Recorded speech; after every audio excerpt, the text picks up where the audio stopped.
In 1992, Pepsi ran a contest in the Philippines that ended up killing 5 people. The contest was called Number Fever, and the idea was simple. Every evening, the news would reveal a winning number. Tomorrow's winning number is 373. And if you had a Pepsi bottle cap with that number, you won 1,000,000 pesos. Now, 1,000,000 pesos in 1992 was life-changing for the average Filipino. So this contest became very popular. Will you be the next millionaire? Families would stockpile Pepsi bottle caps in their homes. Many people would root through dumpsters trying to find winning caps. According to Pepsi, half of the country's population was actively participating in the contest. And it was because of this popularity that Pepsi decided to extend Number Fever for an additional 5 weeks. And this is where things went terribly wrong. You see, throughout the contest, Pepsi was in complete control of how many winners there were. They relied on a computer program to seed 2 winning caps into bottling plants. 2 winning caps meant that there could only be 2 winners, and Pepsi would stay within their budget. But something went wrong after they extended the contest. The computer program glitched, causing some numbers to be mixed up. And on May 25th, 1992, at 6 p.m., the Channel 2 Evening News called the winning number 349. And while there were only supposed to be 2 winners, hundreds of thousands of Filipinos began to celebrate. You see, 349 was already designated as a non-winning number, and because of this, bottling plants were free to print that number as much as they wanted. This resulted in over 600,000 349 caps circulating in the Philippines. 349 was such a common cap that many people had more than one. That night, the streets went wild with celebration. They were all rich and could finally stop worrying about money. Hundreds of people rushed to the Pepsi factory with their winning caps. It soon had to be shut down and guarded by police.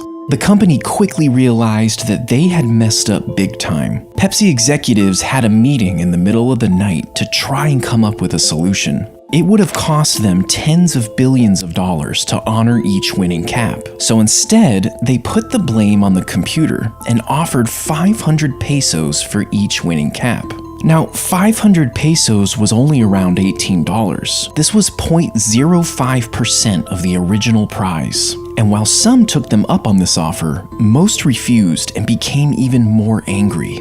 They didn't care about some computer error. Pepsi was a multi-billion-dollar corporation. In their eyes, they had to honor the full prize amount. But Pepsi didn't budge, and violent protests and riots broke out, ultimately leaving 5 people dead and dozens injured. 349 winners stormed the Pepsi factories, throwing Molotov cocktails into the windows and bombing Pepsi trucks that drove by.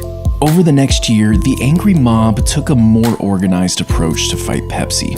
Coalition 349 was a group of winners that took legal action against the company. They elected a local preacher named Del Fierro as their leader. He rounded up over 800 349 winners in an attempt to sue Pepsi for over $400 million.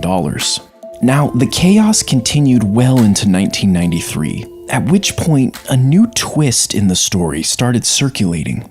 Old newspaper headlines suggested that Pepsi was somehow responsible for bombing their own trucks.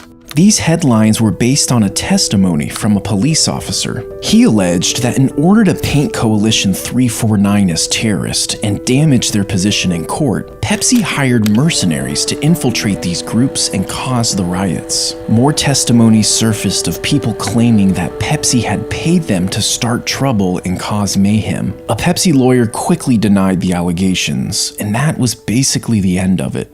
In 1993, the court finally put an arrest warrant out for 9 Pepsi executives. This was a huge win for Coalition 349, but unfortunately, it was one of their only. In the following months, almost all of the civil suits and criminal complaints were tossed out of court. And in 2006, the court officially closed the book on all of the remaining court cases. They found that Pepsi had not been negligent in the Number Fever disaster. When it was all said and done, Pepsi only had to pay one small fine of 150,000 pesos. Many Filipinos who experienced Number Fever are still traumatized to this day. Even mentioning the word Pepsi around certain groups is frowned upon. Pepsi was recently asked for their response to the number fever disaster, and they came out with this statement. These events took place almost 30 years ago, and none of the executives familiar with this program are at PepsiCo anymore. We deeply regret any pain and suffering our mistake caused the people of the Philippines.